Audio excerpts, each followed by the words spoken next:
Buenas noches a todos.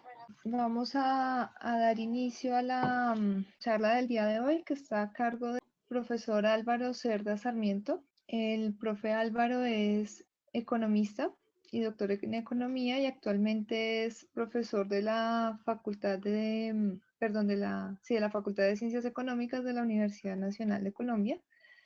Y hoy nos presentará una conferencia sobre la influencia de la propiedad intelectual eh, en el acceso a los medicamentos. La dinámica que tendremos es el profe Álvaro hará una presentación durante 40 minutos y posteriormente tendremos un espacio para preguntas de 20 minutos. Para las preguntas podrán enviarlas a través del chat que nos ofrece la plataforma y nosotros las iremos leyendo una para que el profe Álvaro las responda. Entonces, le doy la bienvenida al profe Álvaro y bueno, le doy la palabra para que comencemos la sesión de hoy, profe. Bienvenido. Gracias Claudia, muy amable. Muy buenas noches a todas y todos. Vamos a hablar entonces de un concepto general que es el de propiedad intelectual y su efecto sobre el acceso a medicamentos. Este concepto de propiedad intelectual es global, es lo que normalmente asociamos a uno de los instrumentos de protección de la propiedad del conocimiento, que son las patentes. Pero también va mucho más allá de las patentes, incluye derechos de autor y otros instrumentos como veremos más adelante. La primera consideración que tendríamos que hacer es que el ser humano, con su gran habilidad, capacidad y potencia para generar condiciones que le mejoren la calidad de vida, ha realizado inventos, innovaciones a lo largo de la historia desde prácticamente el comienzo de la humanidad. Y todas esas innovaciones, como vemos aquí, la rueda, los sistemas de protección de vivienda, la escritura, la imprenta, eh, la pólvora y la brújula, y bueno, una cantidad de inventos que se han hecho a lo largo de los siglos, no han necesitado de mayores incentivos para que se produzcan, más allá de, por un lado, la necesidad de solucionar problemas, de crear mejores condiciones de vida, y la inventiva, la capacidad de inventarse soluciones, de inventarse innovaciones, etcétera, sin que haya otros incentivos económicos ligados al ingenio, al intelecto humano. Sin embargo, digamos, en un principio esa utilización del ingenio y la utilización de los inventos y la difusión no requería permiso de nadie, ¿no? Se pueden considerar lo que hoy en día llamamos bienes comunes. Sin embargo, con el avance de la historia, en la Edad Media, se generó lo que se conoció como unos certificados que expedían los duques, los emperadores, los reyes, para aquellas personas que habían mostrado tener un determinado talento y que así fueran reconocidos y fueran utilizados en otras partes, en otras comarcas. Esto pues, básicamente en Europa, ¿no? Y en últimas, esos certificados eran para estimular la difusión del conocimiento. Sin embargo, a partir de los siglos XVII a XIX, cuando se realizó la primera revolución industrial, recordemos la máquina de vapor que inventó el señor Watt, se generaron unos derechos especiales a los innovadores, a los inventores, para que pudieran explotar económicamente el resultado de sus experimentos, de sus inventos, de sus aditamentos nuevos creados, etcétera, etcétera. Y se constituyó entonces en una patente para explotación de negocios. Y es prácticamente lo que vivimos hoy en día, ¿no? Desde el siglo XVIII, Revolución Industrial, Inglaterra. Hoy en día entonces vivimos un escenario en donde para estimular, para incentivar la innovación, primero la investigación, desde luego, que puede llevar a innovaciones y aplicaciones industriales de los resultados de esas investigaciones, habría dos modelos, contamos con dos modelos, sobre todo para aquellas innovaciones que requieren altos recursos de inversión. Uno es lo que llamamos la acción colectiva, es decir, que el Estado asume la financiación de los proyectos de investigación para resultar en solución de problemas o avance en el conocimiento básico, etcétera, etcétera. El Estado lo hace a través de lo que conocemos como acción colectiva, que en últimas el Estado nos representa a todos, en esa medida es una acción colectiva. ¿Cómo lo hace? Mediante subsidios, subsidiando a los investigadores, los centros de investigación, los institutos, las universidades, dándoles recursos de la recaudación de impuestos, etcétera. También lo puede hacer mediante acción directa, es decir, montando institutos oficiales de investigación, como son tan famosos los institutos de salud, del cáncer, etcétera, en los Estados Unidos y en Europa, o a través de subcontratación, es decir, contratando investigadores, grupos de investigadores para que desarrollen proyectos que presentan y que son financiados y pueden recobrar la plata o no, etcétera, dependiendo de los resultados. Básicamente eso es el esquema que sigue Colciencias. Eso es a través del Estado. Y el otro modelo de innovación es a través de los incentivos privados, es decir, a través del mercado, que se establezca un mercado de financiación de proyectos de investigación para determinados bienes o usos de servicios, pueden ser también para satisfacer necesidades o solucionar algunos problemas. En últimas, para crear ese mercado, como el conocimiento fluye rápidamente, como el conocimiento se puede copiar, como las cosas que se inventan se pueden replicar a través de la copia de lo que se denomina ingeniería en reversa, etcétera, etcétera, entonces se crea una escasez artificial, un monopolio, para que se supone el que ha invertido plata en investigación pueda recuperar su inversión y tener una ganancia. En últimas, este segundo esquema de los incentivos privados a través del mercado, creando esta escasez artificial, este monopolio, es lo que conocemos como derechos de propiedad intelectual.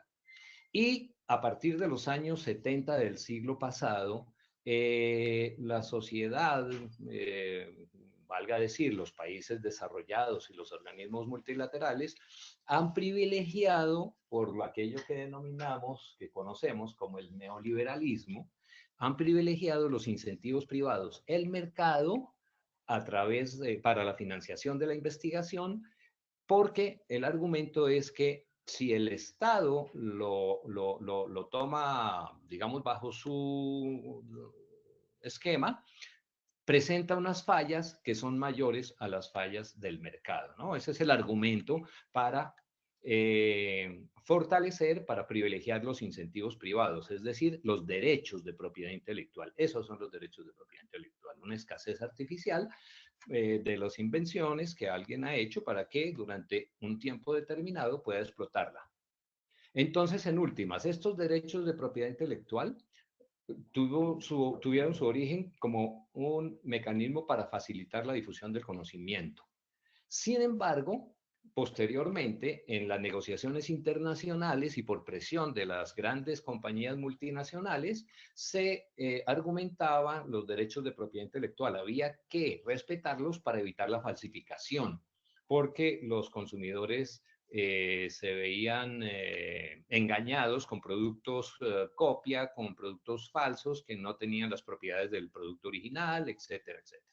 Posteriormente, cuando se creó la Organización Mundial del Comercio, como resultado de todas las rondas de negociación sobre establecer normas para que los países comercien entre sí, se ideó el acuerdo de propiedad intelectual relacionado con el comercio. Este es el acrónimo que sintetiza ese acuerdo en la Organización Mundial del Comercio, y pasó a ser el conocimiento un instrumento para la competencia de las empresas que innovan, para las empresas que hacen invenciones, pero también para los países, desde luego, y Estados Unidos, Alemania, Inglaterra, etcétera, a la cabeza de toda esta ofensiva para que todos los países miembros de la Organización Mundial del Comercio reconozcan los derechos de propiedad intelectual.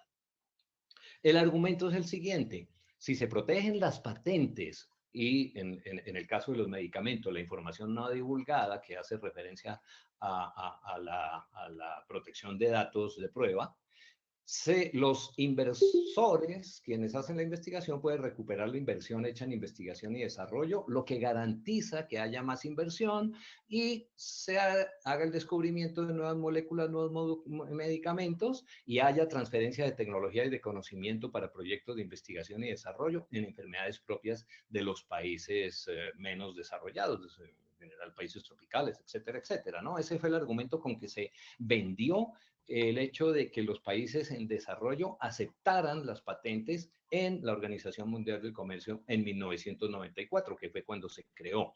El argumento entonces dice que de esa manera la sociedad percibe mayor bienestar, lo que valida, le da, digamos así, como una visto bueno, una aceptación a la protección de las patentes. Bueno, este es un argumento muy utilizado por las grandes corporaciones transnacionales en las negociaciones internacionales, y que se le exige a los países en desarrollo que cumplan.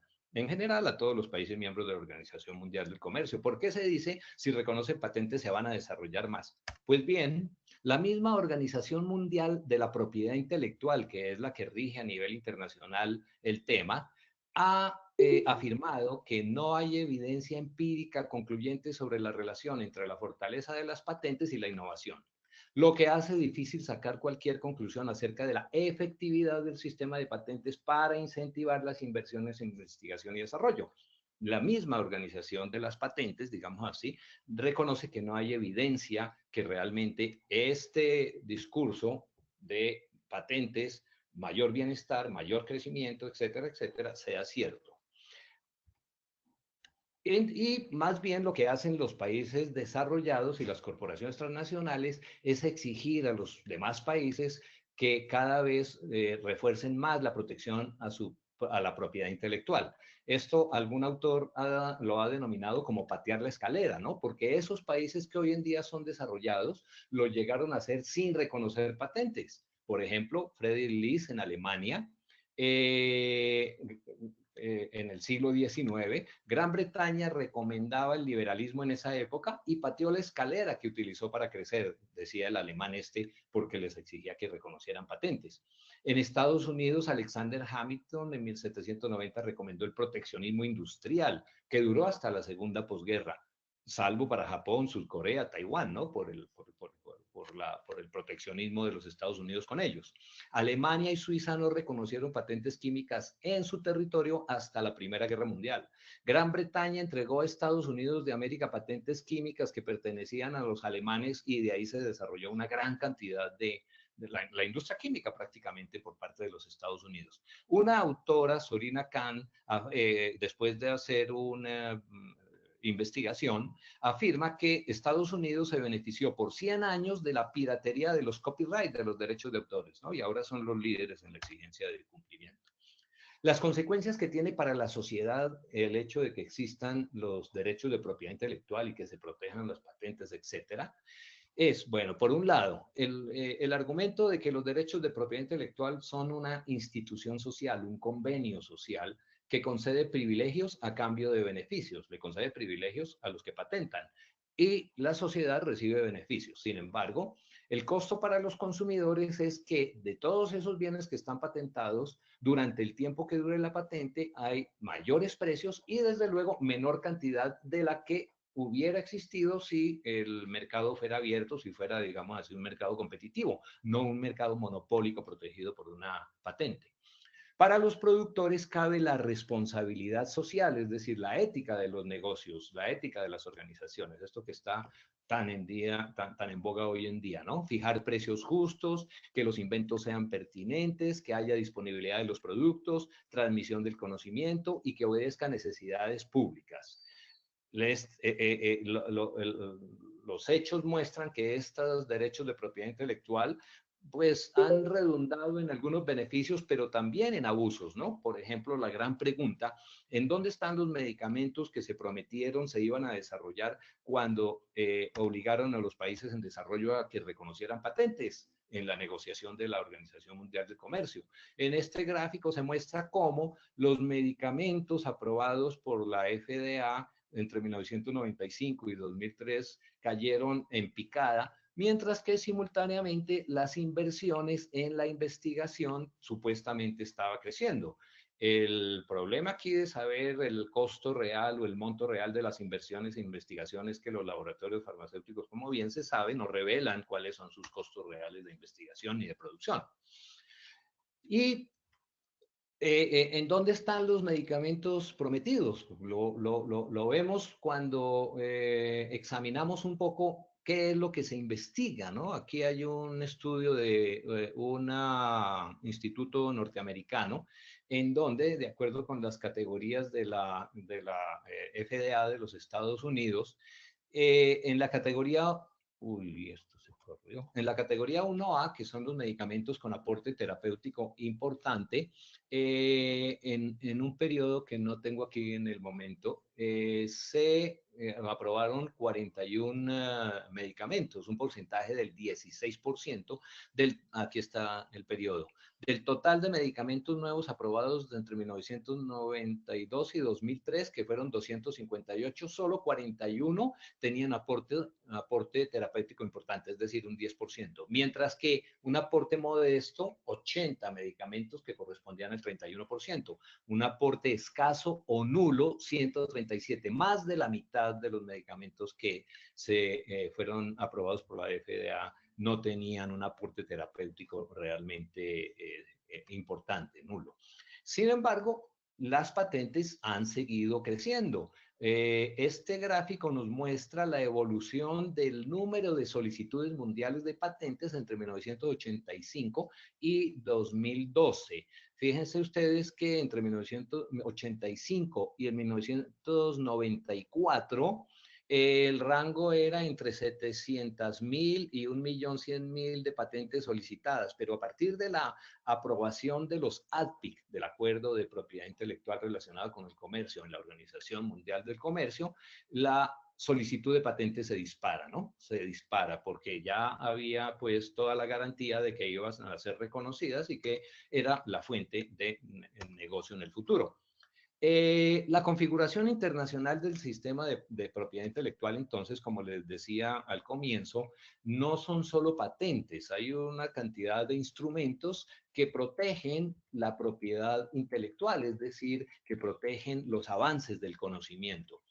La Organización Mundial del Comercio, a través de los ADPICs, regula lo que se denomina propiedad industrial, en donde están las patentes, pero también están modelos de utilidad que son unas patentes que duran menos que las propiamente dichas. Estas duran 20 años, los modelos de utilidad duran 10 porque no representan gran innovación.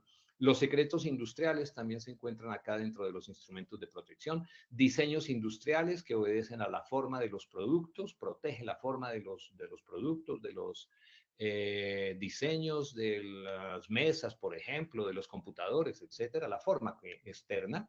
Las marcas, los símbolos y los lemas, marcas que tienen tanta importancia también en el mundo farmacéutico, porque una vez vencida la patente, las compañías que la tenían empiezan a explotar las marcas y a crear una serie de referencias de fidelidad en sus clientes, que en última sus clientes son los médicos, aunque los que pagamos somos los pacientes, ¿verdad? Y otro instrumento de denominaciones de origen que obedece a si el queso viene de Italia o si la champaña viene de Francia, etcétera, etcétera. El otro gran capítulo de propiedad intelectual son los derechos de autor, que tiene que ver con la creación del intelecto, la literatura, canciones, música, etcétera. Software y transmisión electrónica también tiene un capítulo de protección a la propiedad intelectual. Y el otro gran capítulo fuera de la Organización Mundial del Comercio son los derechos de obtentor, es decir, lo que tiene que ver con la protección del desarrollo de nuevas semillas, de nuevas plantas, etcétera, etcétera, que lo rige una organización internacional de protección a las variedades vegetales. Entonces, ese es el universo dentro del cual entonces se ha venido, la Organización Mundial del Comercio reconoce los acuerdos de París y de Berna, que fueron los que establecieron inicialmente tanto las patentes como los derechos de autor, y obedece a unas características particulares que tienen estos acuerdos, que es que a todos los países se les da el mismo trato, eso es lo que llaman nación más favorecida. Si hay un acuerdo privilegiado entre Estados Unidos y Colombia, pero Alemania va a entrar, entonces Alemania tiene que ser beneficiada de ese acuerdo superior que lograron Estados Unidos y Colombia. Trato nacional quiere decir que cuando llega inversión extranjera a Colombia para alguna farmacéutica, por ejemplo, no puede tener un trato diferente al de las empresas nacionales. Homogenización de la legislación, un mecanismo de coacción y de resolución de disputas al interior de la Organización Mundial del Comercio para casos en donde alguien alega, alguna compañía alega que se le violó su patente, que un país está exagerando en la aplicación de las salvaguardas, etcétera. No retaliación, no ojo por ojo, diente por diente. A los países de mediano desarrollo y de desarrollo, perdón, a los países menos desarrollados y a los países de desarrollo medio, se les dio un plazo a partir de 1994 para que adoptaran las patentes, porque la situación era que muchos países no las reconocían o tenían diferentes regímenes en cuanto a duración y alcance. Y además se establecieron unos márgenes de maniobra, licencias obligatorias, importaciones paralelas, de lo cual vamos a hablar un poquito más adelante. En la reunión de la Organización Mundial del Comercio en Doha en 2001, se abrió la posibilidad de renegociar todo el tema de patentes y de protección a la propiedad intelectual en el campo de los medicamentos, pero también en otros campos como los subsidios agrícolas que da Europa y que dan Estados Unidos a sus protectores, a sus productores, perdón, que en últimas afectan a los productores de otros países y en particular a los productores de los países en desarrollo. Bueno, entonces decíamos que el acuerdo de propiedad intelectual relacionado con el comercio, impuesto prácticamente a los países en desarrollo, tiene algunas gabelas que podríamos denominar unas salvaguardas. Por ejemplo, las licencias obligatorias, que es la posibilidad de que por razones de seguridad nacional o de salud pública, un país pueda quebrar las patentes, es decir, pueda dejar de reconocer la patente otorgada a una compañía que produce un medicamento y permitir que otros productores nacionales elaboren el producto y lo pongan en comercialización sin tener, es decir, sin que esto implique una violación de la normatividad, porque se alega que hay una situación de seguridad nacional. Estados Unidos lo trató de usar, por ejemplo, cuando el ataque a las Torres Gemelas, que posteriormente se dio una serie de circunstancias de presencia de anthrax en oficinas postales y demás, el único antídoto contra ese veneno que lo producía la Bayer. Entonces Estados Unidos le dijo a Bayer, si usted no me suministra las cantidades que yo necesite para solucionar este problema, yo desconozco su patente y comienzo a producir el anthrax. El otro caso es el de salud pública, por razones de pandemias, por razones de enfermedades que ataquen a la población, entonces se pueden romper las patentes, se pueden desconocer, sin que signifique una violación al derecho internacional. Es el caso, por ejemplo, de Brasil con los medicamentos antirretrovirales, que logró negociar con compañías farmacéuticas transnacionales después de amenazar de que iba a otorgar licencia obligatoria y de hecho otorgó licencias obligatorias. Colombia lo ha intentado en dos oportunidades, primero con el Caletra, después con el bueno, el Glivec, pero como sabemos, finalmente fracasó el intento y lo que el Ministerio de Salud hizo en cambio fue aplicar un control de precios que pues hay bastante discusión al respecto.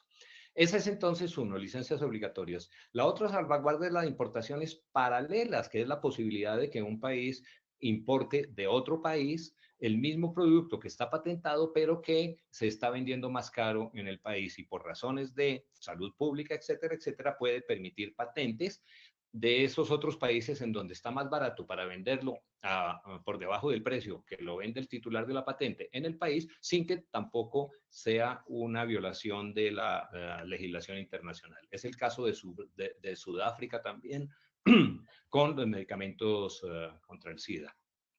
Otra característica del ADPIC es que tiene un carácter general, ¿no? Que no es una negociación bilateral, en donde por tener carácter general los países se pueden coaligar, se pueden agrupar y negociar mejores condiciones frente a las corporaciones transnacionales.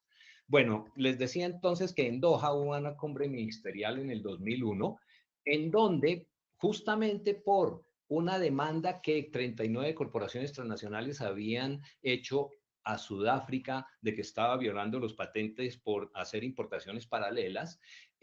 Finalmente, las compañías transnacionales, cuando vieron que el fallo del Tribunal de la Organización Mundial del Comercio iba en contra de ellas, retiraron la demanda, lo cual significó una victoria para Sudáfrica, desde luego. Y en el seno de la Organización Mundial del Comercio se estableció en esa reunión que la salud es un derecho de la humanidad y por lo tanto que hay primacía de la salud pública sobre los TRIPS, que es el nombre en inglés de los ADPIC. En últimas, que el derecho a la salud está por encima del derecho a tener ganancias, al derecho comercial. Y reconoció, enfatizó el derecho de los gobiernos a usar esas salvaguardas como las de importaciones paralelas o licencias obligatorias. Además, también estableció que se debía renegociar con los países en desarrollo el tema de los subsidios, porque los estaban afectando, etcétera. Dio un plazo hasta el 2002, pero finalmente todas las corporaciones transnacionales y los gobiernos que las respaldan, Estados Unidos, europeos, etcétera, no se han sentado a la mesa, digamos, a discutir este tema, porque ellos dicen que es un tema que discuten entre Estados Unidos y Europa y no con terceros, no con nosotros. Bueno, esa es la situación de los ADPI, pero además de eso existe una posibilidad y una realidad, porque en buena parte lo han conseguido, que las corporaciones transnacionales y los países a los cuales ellas pertenecen apliquen un acuerdo de propiedad intelectual relacionado con el comercio de la Organización Mundial del Comercio, pero potenciado, ampliado, es lo que se llama ADPIC Plus, que lo aplican en negociaciones bilaterales, es decir, en tratados de libre comercio, sean bilaterales de país a país o sean regionales, como lo que ahora se venía con la Alianza Transpacífico. A través de estos tratados de libre comercio ejercen presión sobre los países. Y en Colombia tenemos la experiencia del ATP, del ALCA, del TLC que hemos firmado con Estados Unidos, con la Unión Europea, y la Alianza Transpacífico, que pues cuando llegó Donald Trump a la presidencia se retiró y ahora la está adelantando básicamente China. Bueno, lo que buscan a través de este mecanismo es el endurecimiento de las normas de propiedad intelectual, que no haya importaciones paralelas, que se retiren las licencias obligatorias o por lo menos que se pongan tales condiciones que sea muy difícil otorgarlas. Y reconocer o que se les otorguen patentes de segundos usos, lo que hace aumentar la vida de las patentes, que normalmente es de 20 años, pero cuando se presenta un segundo uso, si ya está próxima a vencer la primera, pues son otros 20 años de protección. Y la ampliación del secreto empresarial también que es en últimas el decreto 2085 que rige en Colombia, o la protección de datos de prueba, porque durante 5 años nadie más puede tener acceso, digamos, a el conocimiento de cuáles han sido las pruebas químicas, etcétera, etcétera, que han realizado los laboratorios para obtener su registro, en nuestro caso por el INVIMA. Y exigen también abolir el registro sanitario único. Bueno, digamos que esto de los dilemas de la protección, bueno, entonces en últimas, estamos en protección industrial, aplicación en la industria, cualquier actividad productiva, derecho de los inventores, de los innovadores o diseñadores de los productos que marquen un avance técnico y tenga nivel inventivo. La patente de invención, entonces, la podemos denominar como un monopolio que impide que terceros exploten la invención patentada. Y se requieren 3 requisitos, 3 condiciones para otorgar una patente: que haya altura inventiva, es decir, que sea un invento, no un descubrimiento, no algo que ya existía y simplemente por cualquier razón se descubrió, que es lo que se alega, por ejemplo, en el caso del patentamiento de plantas. La planta ya está ahí, ya muchos conocen sus propiedades, pero sin embargo son utilizadas y son patentadas por parte de la Oficina de los Estados Unidos y recientemente por la Oficina Europea de Patentes. Que lo que se está patentando no sea obvio, que alguno que tenga inicio en la disciplina, tenga conocimiento en las normas básicas, lo pueda deducir por simple inspección. O que haya aplicación industrial, es decir, que lo que se está patentando realmente se vaya a explotar económicamente, no sea una patente simplemente por guardarse el monopolio ahí un tiempo sin explotarlo. La duración de la patente es 20 años y su validez jurídica en el país que la otorga, no en otros países. Es decir, Colombia otorga una patente y esa patente solo tiene validez en Colombia. Por eso, por ejemplo, innovadores colombianos no les basta con que patenten aquí en Colombia una innovación que haga, porque cualquiera la puede sacar en Estados Unidos teniendo el músculo financiero y teniendo los canales de comercialización, etcétera, etcétera.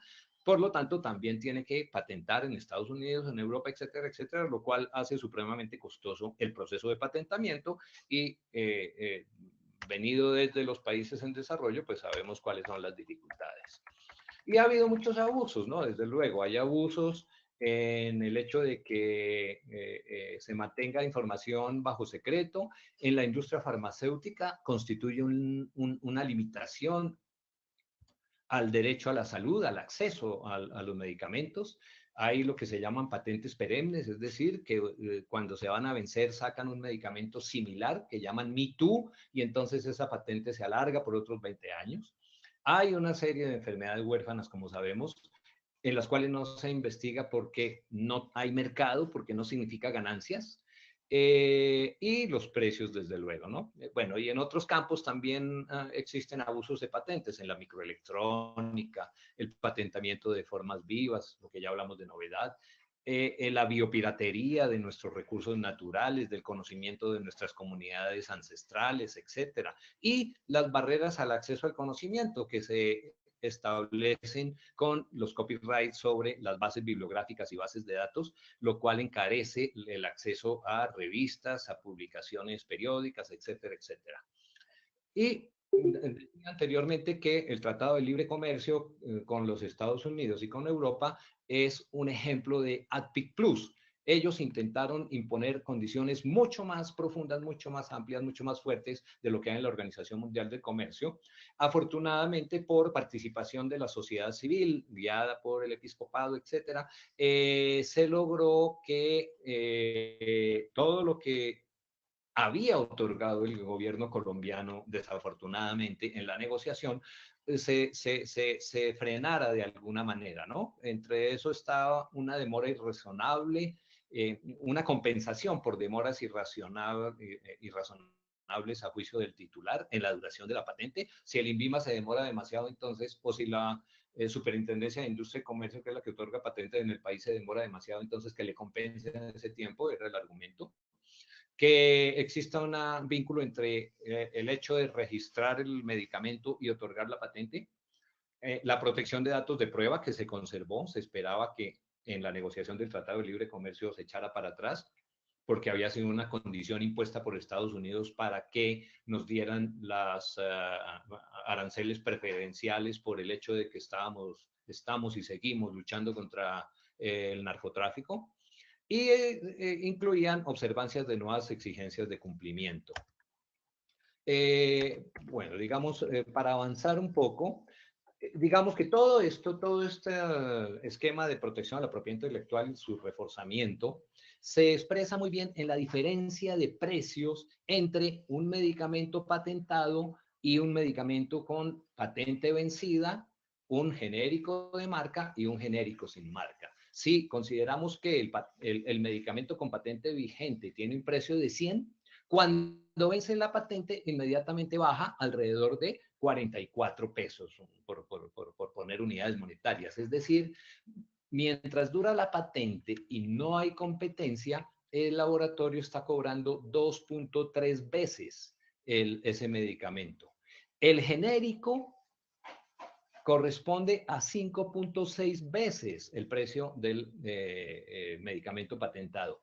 El genérico de marca, ¿no? Porque sabemos que hay genéricos de marca. Y el genérico sin marca es 14 veces más barato que el medicamento patentado. Esto es un análisis que se hizo en 2009 por la Organización para la Cooperación del Desarrollo Económico, a la cual el presidente Santos está tan interesado que Colombia sea miembro, y lo que se muestra en últimas es que cuando aumenta la competencia, cuando hay más productores, el precio necesariamente tiene que bajar, y las patentes significan un valor muy, muy superior, como lo muestra este estudio que hizo IFARMA en 2010, resultados en 2011, en donde analizando algunos medicamentos, albendazol, ciprofloxacina, diclofenac, etcétera, muestra cómo el precio del medicamento original en relación con el genérico de menor precio en farmacias de detallistas independientes, por ejemplo, en albendazol es de 5.6 veces. En ciprofloxacina se encontró que era 40.3 veces. En diclofenaco 18.3 veces. Amlodipina 30.6 veces. Y nitrofurantoína 2.6 veces. La diferencia entre el medicamento original patentado o con un respaldo de marca y el genérico de menor precio. Eso también se vio en ese estudio entre el medicamento original y el genérico de menor precio, ya no en farmacias detallistas independientes, sino en grandes compradores, es decir, el precio al que lo adquieren las cadenas de farmacias, los hipermercados, las cajas de compensación, etcétera. Por ejemplo, el albendazol tiene una diferencia de 8.6 veces entre el medicamento original y ese genérico de menor precio. La ciprofloxacina en este caso 48 veces, el diclofenaco 26, la fluoxetina 41.6, el omeprazol 41 veces. Es el precio multiplicado por 41, es decir, esos son 411%, 260%, etcétera. Y pues conocemos bien el caso del Glivet porque viene al caso de la discusión de todo este proyecto que se adelanta con ustedes. Esta información desde el Observatorio de Medicamentos, Observamed, muestra cómo el precio promedio del 2012, el costo del Glivec, del laboratorio Novartis, era 4.751.520 pesos por mes, mientras que el costo del imatinib de los competidores, 1.000.000, 4.7 veces. En 2013 había bajado el precio del original, pero había subido las veces que representaba el precio del medicamento genérico más barato, 5.1 veces. En 2014 subió a 7.8 veces y en el 2015 13 veces. De ahí se deriva entonces toda la discusión que hubo, el intento por solicitar o declarar como de interés público el medicamento, la necesidad de que se estableciera una licencia obligatoria que finalmente el gobierno no quiso porque fue la misma Superintendencia de Industria y Comercio la que se opuso, y finalmente el ministro de Salud estableció la política de control de precios que todos conocemos. En últimas, y ya para concluir, el modelo de innovación, recuerdan ustedes que habíamos hablado de que había dos modelos. Uno, cuando se requieren grandes inversiones, que el Estado adelante esos procesos de investigación y desarrollo de nuevos productos, nuevos, en este caso, nuevos medicamentos, frente a el modelo de innovación del mercado, que es el de patentes, muestra una gran perversidad. Es la rentabilidad, la urgencia para las empresas para comercializar productos nuevos o modificados que puedan ser protegidos por la propiedad intelectual. No investigan en otras cosas. Los incentivos para estructurar, es decir, las patentes introducen incentivos para estructurar un nombre muy bonito, evergreen patents, es decir, patentes perennes que duran toda la vida porque se le cambia una condición, una característica al medicamento y obtiene una patente, luego se le mezcla con otra cosa y obtiene otra patente y así durante toda la vida. La protección mediante secreto, que es una barrera al acceso del conocimiento, el caso de los datos de prueba que existe en nuestro país. Las innovaciones que logran los laboratorios pueden tener escasa o ninguna novedad en relación con medicamentos ya existentes. La investigación ha tomado nuevos rumbos hoy en día, marcado por avances de las ciencias biológicas y la computación, que hace mucho más rápido y mucho más corto y mucho más rentable incluso los nuevos desarrollos. Así la inversión en la investigación sea un poco más alta. Nunca los 800 millones de dólares que dicen o los 1.000 millones de dólares que dicen las corporaciones transnacionales. Cada vez está más lejana para países esa investigación de las ciencias biológicas, de la computación, cada vez está más lejana para países que no definen estos como campos prioritarios de investigación, como es el caso nuestro. Bien sabemos el recorte que ha habido en el presupuesto nacional general de la nación para la investigación, para conciencias, etcétera. Las empresas ejercen un uso excesivo del poder de mercado que no se expresa solo en patentes, pero que está ligado a este modelo de innovación, ¿no? El de las marcas, por ejemplo, que fue lo que mencioné anteriormente. Y es excesivamente costoso para los sistemas de salud y los pacientes, especialmente los pacientes del sur global, ¿no? Recordemos que el Glivec le costó durante 6 años al país entero algo así como unos 400.000 millones de pesos más pagados de más por esa diferencia de precio, por ese gran precio del laboratorio que lo desarrolló. Bueno, dejo por ahí. Muchas gracias. Muchas gracias, profe Álvaro, por la presentación. Muy interesante. Y ahora abrimos el espacio para preguntas de los participantes que nos acompañan, si tienen alguna duda, alguna inquietud al respecto de este tema.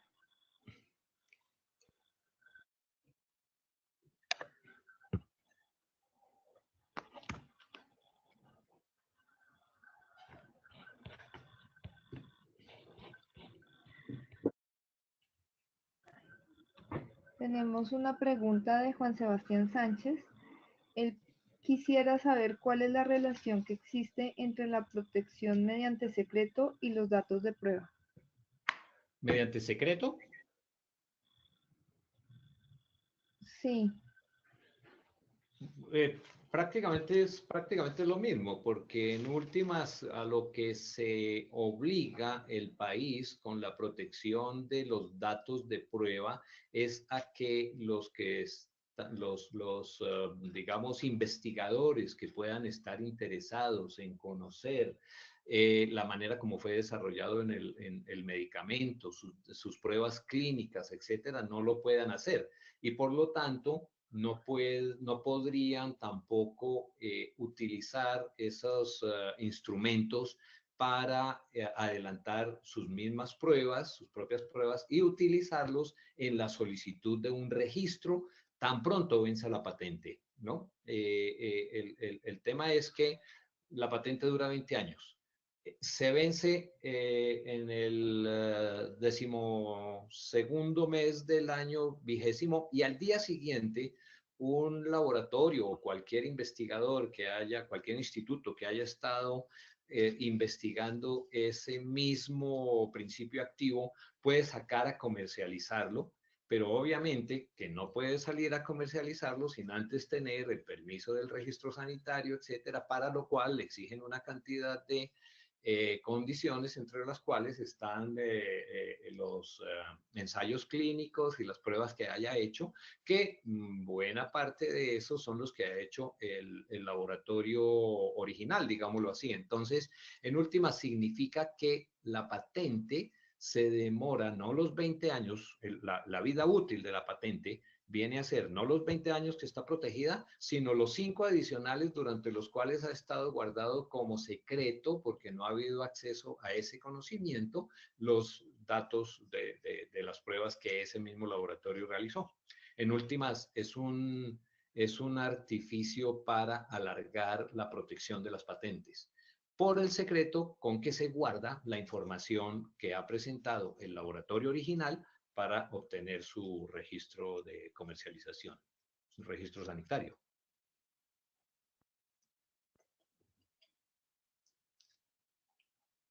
Ok, muchas gracias. Tenemos una segunda pregunta de nuestros amigos de Pledogar en Ibagué. Dice, por las experiencias que se tienen, ¿es mejor para los países negociar o pleitear? Yo creo que se refiere a los tratados de libre comercio o a las licencias obligatorias. Sí, sí. Bueno, siempre será mejor negociar, ¿no? Los abogados, y no solo los abogados, yo creo que la sabiduría popular tiene un dicho muy conocido que es mejor un mal arreglo que un buen pleito o algo por el estilo. Sin embargo, aquí el tema de los pleitos es complicado porque son pleitos que demandan una cantidad grande de recursos. Sin embargo, bueno, y además en temas de propiedad intelectual, solo lo pueden adelantar abogados que estén registrados. Por ejemplo, si uno va a plantear una demanda frente al titular de una patente en los Estados Unidos, esas pues la puede esgrimir cualquier persona, pero solo la pueden tramitar abogados que están reconocidos frente a las autoridades respectivas como abogados de patentes. Y ese solo hecho de estar reconocidos implica una tarifa astronómica para cualquier representación que quieran hacer esos abogados. Por lo tanto, el juicio va a ser muy costoso. Eso por un lado. Pero por otro lado, el tema de las licencias obligatorias, cuando un país eh, esgrime la posibilidad de otorgar una licencia obligatoria sobre un medicamento por razones de salud pública, porque su población lo necesita, porque hay una epidemia, etcétera, etcétera, eh, tiene que tener la capacidad de producir ese medicamento para que la amenaza sea creíble. O si no, pues sencillamente se les ríen en la cara, ¿no? Ah, sí, yo amenazo que voy a conceder una licencia obligatoria, tiene que ser obviamente a un laboratorio local para producir X medicamento. Si no me dan unas condiciones particulares, si no negociamos un precio, entregas, condiciones, cantidades, etcétera. Pues si el país no tiene el laboratorio que pueda producir ese principio activo y pueda reproducirlo y surtir a su población, pues la amenaza se queda en una simple agua de borrajas, como dicen los españoles, ¿no? Entonces, digamos que es un tema bastante complicado, tiene muchas aristas. Siempre será mejor negociar, pero cuando esa negociación se hace en bloque, es mucho mejor.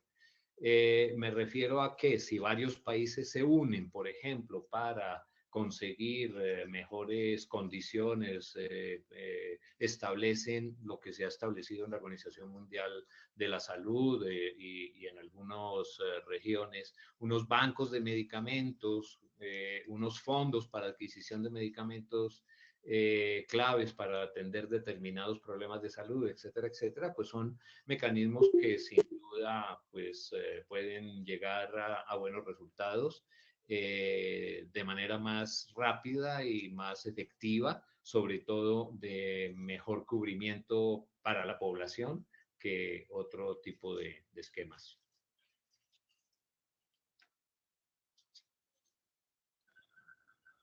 Vale, muchas gracias, profe. Tenemos una tercera pregunta de Ana María G, que dice, ¿cómo funciona la propiedad intelectual en Colombia? En Colombia nosotros reconocemos propiedad intelectual por allá desde 1860 y pico. Obviamente que la historia ha pasado bastante agua bajo el puente.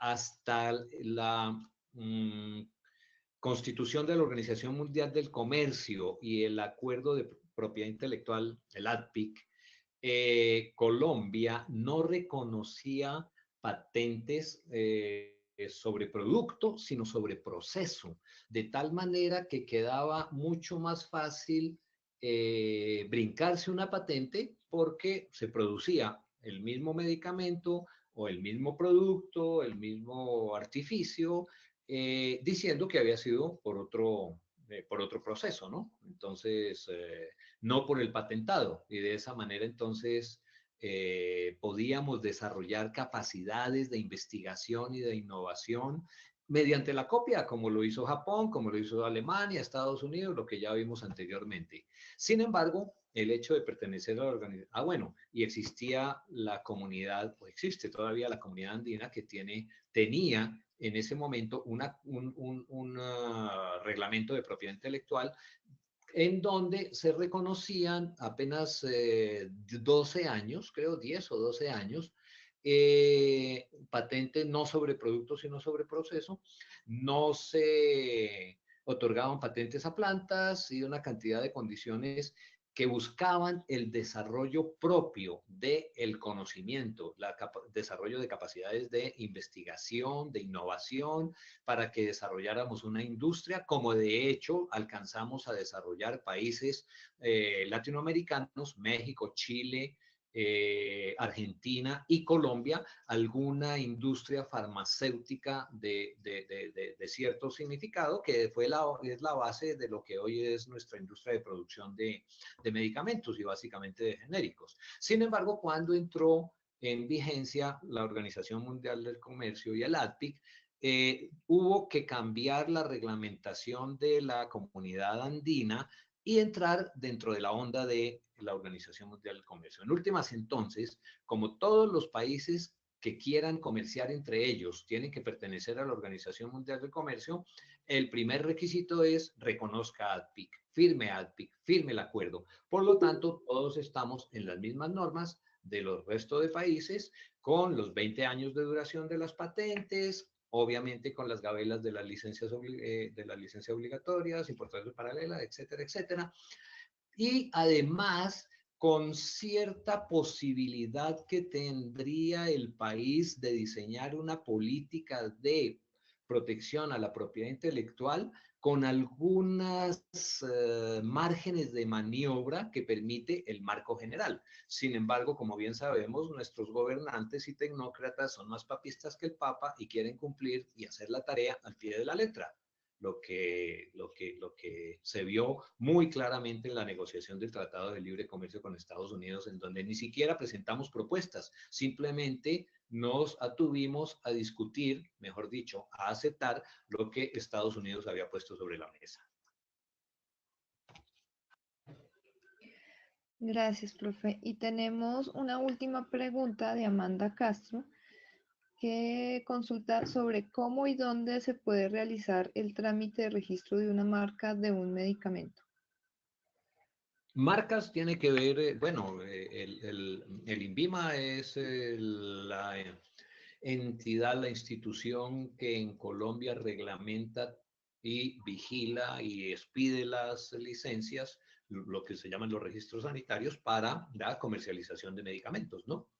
Eso es lo que tiene que ver con el registro sanitario. Las marcas las maneja la Superintendencia de Industria y Comercio, como todo lo que tiene que ver con propiedad intelectual. Bueno, quisiera saber si hay alguna otra inquietud que quisieran nuestros participantes consultarle al profe Álvaro.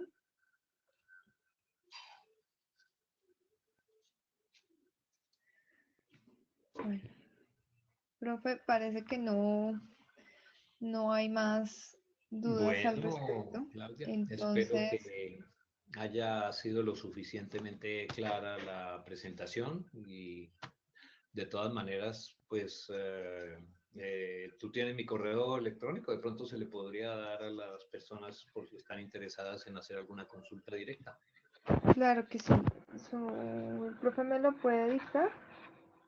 No lo puse aquí. Ah, Creo que está en la sí, última diapositiva. está en la última. Sí, Normalmente lo pongo, pero no me acuerdo. A ver, fin. Ah, sí, ahí está. ahí está el correo. acerdaes@unal.edu.co. Cómo no, con mucho gusto cualquier inquietud. Bueno, profe, muchísimas gracias por su participación y por su disposición para participar en nuestro taller. Ha sido un El gusto y muchas gracias también a quienes estuvieron participando. Vale, profe. El próximo sábado tendremos